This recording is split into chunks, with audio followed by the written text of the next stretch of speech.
নমস্কার বন্ধুরা, আবারও চলে এসেছি নতুন একটি ভিডিও নিয়ে। তো আজকের ভিডিওটি হলো বাংলা আবাস যোজনা নিয়ে। তো বাংলার আবাস যোজনায় আপনারা জানেন যে নতুন করে কিন্তু আবার ভেরিফিকেশান স্টার্ট হয়ে গেছে বিশেষ ক্যাম্প করে এবং বিশেষ পোর্টালের মধ্যে।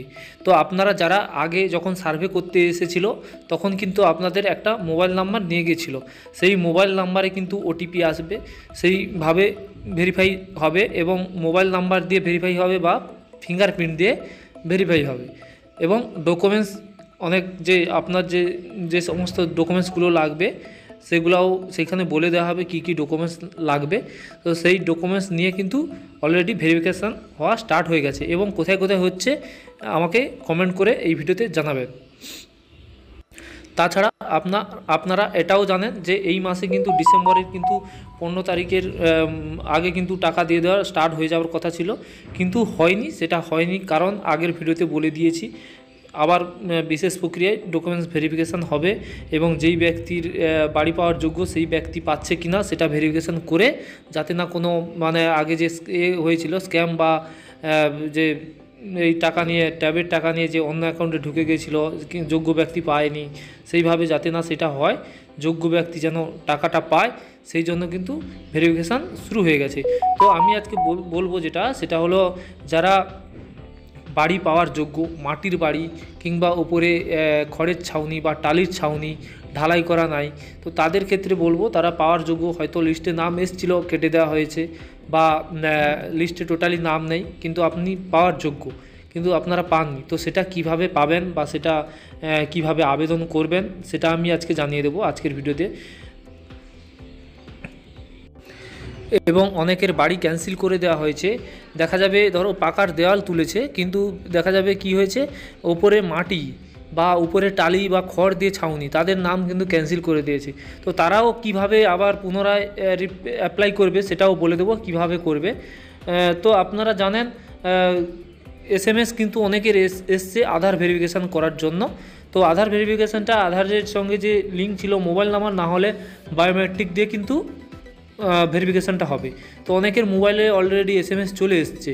তো আমি এরপরে জানিয়ে দেবো যে কিভাবে আপনারা অ্যাপ্লাই দরখাস্ত করবেন।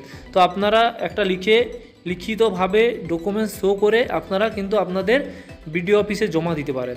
তো এটা জমা দেওয়ার পর আপনারা জমা দিতে পারেন, না হলে জমা দিয়ে রাখবেন, কারণ ওটাও খুব আপনার উপকারে আসবে। এবং আপনারা কি করবেন, আপনারা এই নাম্বারটা দিয়ে দিচ্ছি, এই নাম্বারে কল করবেন। তো নাম্বারটা দেখুন 9137091370।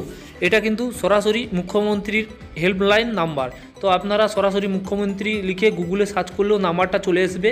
তো এই নাম্বারে ফোন করে আপনারা আপনাদের ডিটেলস বলবেন যে আমার বাড়ি পাওয়ার যোগ্য, আমার মাটির বাড়ি, বা কেউ বলতে পারেন যার যেরকম বাড়ি, যে আমার পাকার দেওয়াল আছে কিন্তু উপরে ছাদ ঢালাই নয়, বা ওপরে টালি দেওয়া বা খড় দিয়ে ছাওয়ানো, এইরকমও বলতে পারেন। তো দিয়ে একটা কমপ্লেন দেবেন। তো কমপ্লেনে সেইখানে আপনাদেরকে জিজ্ঞেস করা হবে আপনাদের বাড়ি বা ফুল অ্যাড্রেস জিজ্ঞেস করা হবে এবং আপনি কোথা থেকে জানতে পেরেছেন সেটাও বলবেন। সোশ্যাল মিডিয়া বা কিংবা কোথা থেকে জানতে পেরেছেন সেটা বলবেন। আপনারা সোশ্যাল মিডিয়া বলবেন, কেননা আপনারা যদি অনলাইনে দেখে থাকেন তো এইরকম বলবেন।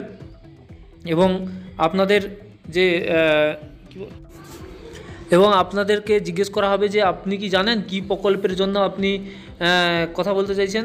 তো আপনি বাংলার আবাস যোজনা বলবেন, ঠিক আছে।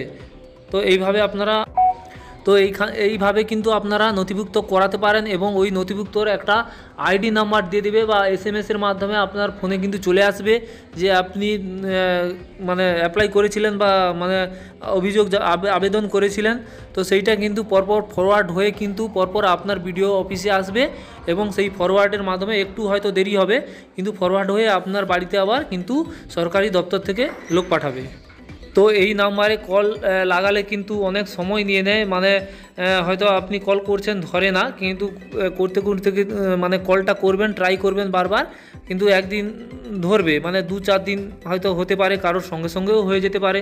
তো কলটা ধরবে, সেইখানে অ্যাপ্লাই করলে কিন্তু আপনার নামে তালিকায় নথিভুক্ত করে দেবে আপনার নামটা।